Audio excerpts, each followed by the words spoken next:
दिनेश ठाकरे नाराज झाले, नितीन डेहनकर नाराज झाले आणि यांनी जाहीररित्या जरी बंडखोरी केली नसेल की म्हणतात ना खामोशी शोर मचाती है, तसाच एक सुप्त शोर ऐकायला येत होता. समीर उमप म्हणजेच कल्पना समीर उमप यांना जेव्हा एबी फॉर्म मिळाला, मित्रांनो आश्चर्य वाटेल पण 30% निवडणूक ही भारतीय जनता पक्षाने काटोलमध्ये गमावली. तर मतदान झालं आणि इथेच खऱ्या अर्थाने मतदानाच्या दिवशीच एक लोकांचा जो मूड दिसतो. राहुल देशमुख जे आहेत हे प्रचारात आघाडीवरच होते.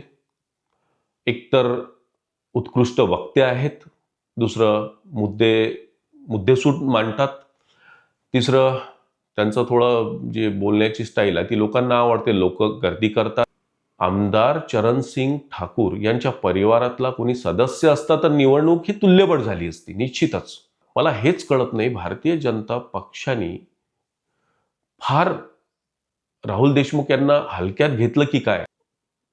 आज या पूर्वसंध्येला तुम्हाला मी हे सांगू इच्छितो की आमच्या सर्वेनुसार संभावित काटोल शहराच्या नगराध्यक्षपदी अर्चना राहुल देशमुख या दिसू शकतात.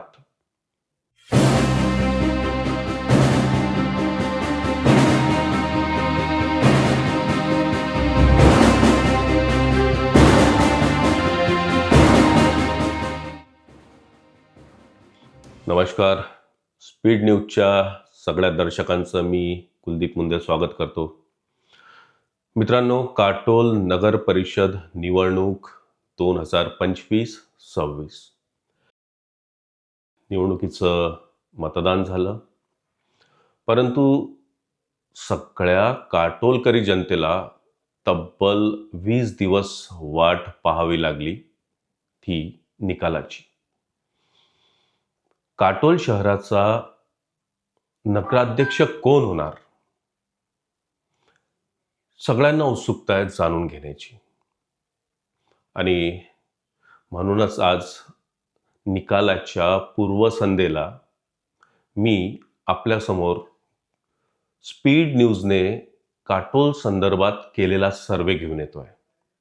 निश्चितच मी आपल्याला सांगणारच आहे की आमचा सर्वे काय सांगतो, कोण असेल नगराध्यक्ष पदाचा दावेदार, कोणाच्या गळ्यात ही माळ पडेल हे आपल्यालाही जाणून घ्यायचं आहे. आणि निश्चितच मी सुद्धा आमच्या सर्वेतून जे निष्कर्ष निघालेला आहे ते तुम्हाला संभावित नगराध्यक्ष पदाबद्दल सांगणार आहे. परंतु सगळ्यात आधी आपण एक मागे जाऊया आणि बघूया की ही निवडणूक कशी होती, ती समोरे कशी गेली, प्रचार यंत्रणा कशा होत्या, तिकीट वाटपापासून आपण सगळंच बघूया. सगळ्यात आधी आपण भारतीय जनता पक्षाच्या तिकीट वाटपावर येऊ. आपण बघितलं, जेव्हा भारतीय जनता पक्ष उमेदवार निवडतो त्यावेळेला अतिशय चोखंदळपणे तो ही निवड करत असतो. परंतु या वेळेला मात्र थोडा काटोलमध्ये वेगळाच प्रकार दिसला.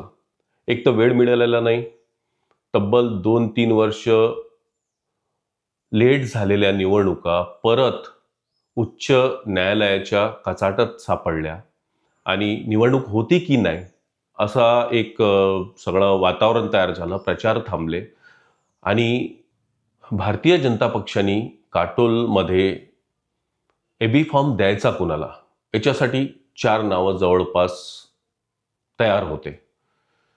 अपेक्षा भरपूर लोकांना होत्या, भरपूर इच्छुक होते, परंतु 4 लोकांचं नाव प्रमुखतः आपल्याला दिसून येत होतं. एक समीर उमप यांच्या सौभाग्यवती, एक 2 दिनेश ठाकरे यांच्या सौभाग्यवती आणि 3 म्हणजे नितीन डेहनकर यांच्या सौभाग्यवती, आणि 4थं नाव होतं, आश्चर्य वाटेल तुम्हाला, हो हे सत्य आहे, स्वतः चरणसिंग ठाकूर, आमदार चरणसिंग ठाकूर यांच्याच परिवारातील सदस्य. परंतु कालांतराने त्यांनी नाही म्हटलं. कदाचित त्यांचा असा समज झाला असेल की सगळे जर पदं घरात ठेवले तर समाजात एक चुकीचा संदेश जाऊ शकतो, म्हणून त्यांनी ती तिकीट नाकारली. मग उरले होते 3 नावं, ठाकरे, डेहनकर आणि उमप. उमेदवारीची माळ उमप म्हणजे सौ कल्पना समीर उमप यांच्या गळ्यात पडली आणि इथेच खरा खेळ जो बिघडायचा होता तो इथे बिघडला. भारतीय जनता पक्षामध्ये सहसा फारशी बंडखोरी होताना आपल्याला दिसत नाही, परंतु इथे त्याची सुरुवात झाली. दिनेश ठाकरे नाराज झाले, नितीन डेहनकर नाराज झाले आणि यांनी जाहीररित्या जरी बंडखोरी केली नसेल, पण यांची नाराजगी ही इतकी बोलकी होती की म्हणतात ना, खामोशी शोर मचाती है, तसाच एक सुप्त शोर ऐकायला येत होता. कुठल्याच प्रचारात दिनेश ठाकरे दिसले नाहीत, डेहनकर दिसले नाहीत, समीर उमप यांच्या. प्रचंड त्यांना त्यांची समजूत घालण्यासाठी प्रयत्न केले गेले, पक्षाकडनं केले गेले, आमदारांकडनं केले गेले, पण त्यांनी पक्षाविरोधी कुठलीही भूमिका घेतली नाही. ते शांत राहिलेत आणि त्यांच्या शांत राहण्यामागे ते जे गूढ होतं त्याचा सुद्धा या निकालावर परिणाम होणार होता. समीर उमप म्हणजेच कल्पना समीर उमप यांना जेव्हा एबी फॉर्म मिळाला, मित्रांनो आश्चर्य वाटेल पण 30% निवडणूक ही भारतीय जनता पक्षाने काटोलमध्ये गमावली. निश्चितच याच्या मागं सर्वे आहे आमचा. आणि त्यानंतर प्रचार सुरू झाला. प्रचारामध्ये फारशी ते आघाडी घेऊ शकले नाही, त्यात सगळ्यात महत्त्वाचं कारण त्यांना वेळच मिळाला नाही. परंतु राहुल देशमुख यांच्याबद्दल जर आपण सांगितलं तर राहुल देशमुख यांना माहीत होतं की उमेदवार त्यांचा आहे आणि तोच फायनल आहे. सौ अर्चना राहुल देशमुख ह्या उमेदवार म्हणून त्यांची तयारी सुरूच होती गेल्या अनेक दिवसापासून. हा त्यांचा इथे एक प्लस पॉईंट आपण म्हणायला हरकत नाही.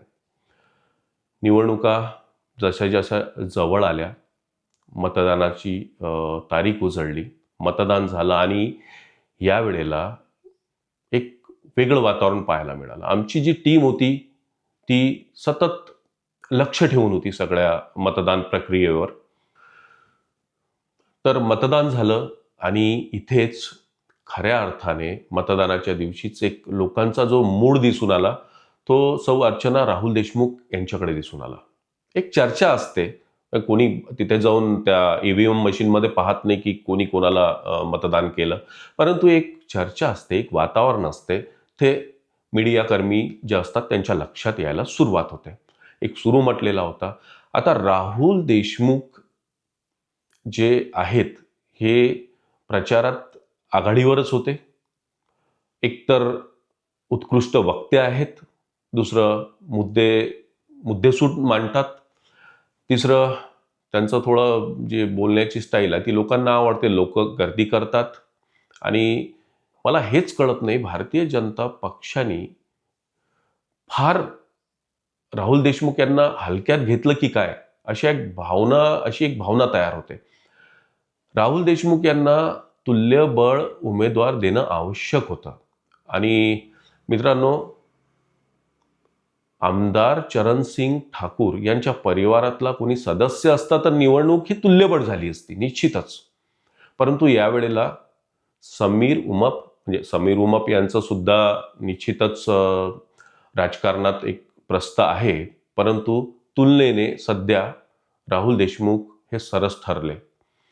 दुसरी महत्त्वाची गोष्ट, पंचवटी हा जो भाग आहे, पंचवटी या भागात याआधी राहुल देशमुख यांना फारसं मतदान होत नव्हतं, पण यावेळेस त्यासुद्धा भागात त्यांना बऱ्यापैकी मतदान झालं असं निदर्शनास येत होतं, चर्चा होती.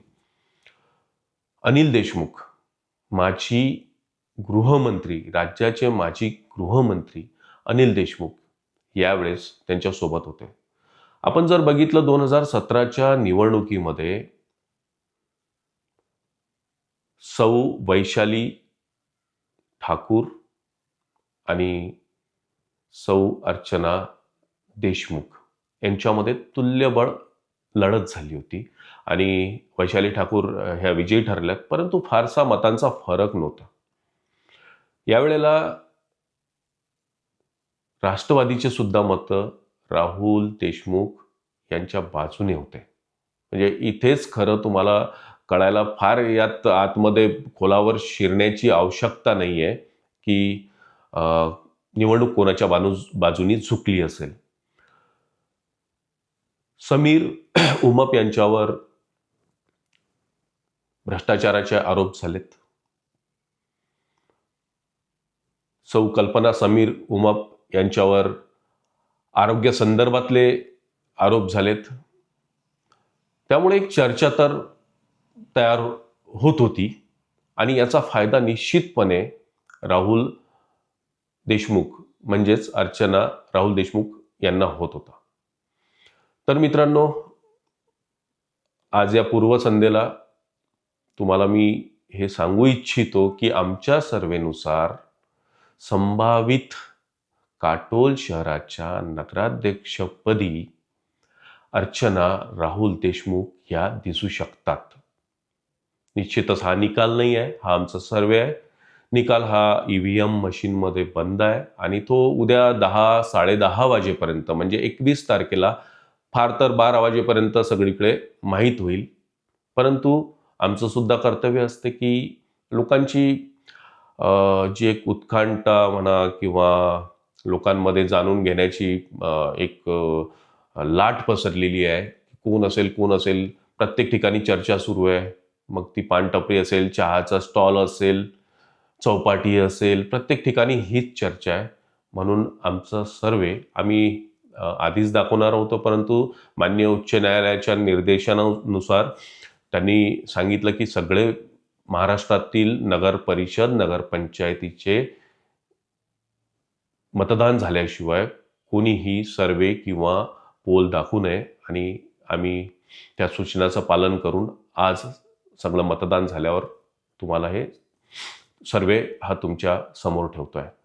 थोडं आरोग्याच्या कारणामुळे माझा आवाज तितकासा साफ येत नसेल, माफी मागतो त्याकरिता. तर मित्रांनो, हा सर्वे होता आणि आपल्याला परत एकदा मी सांगू इच्छितो की हा निकाल नाही आहे, हा आमचा स्पीड न्यूज चॅनलचा सर्वे आहे आणि उद्या निकाल सर्वे आमचे फारसे चुकत नाहीत, परंतु शेवटी उद्या निकाल कळेल EVM मशीनच्या माध्यमातून. त्यावेळेला कोण नगराध्यक्ष असेल ते आपल्याला कळून येईल. धन्यवाद.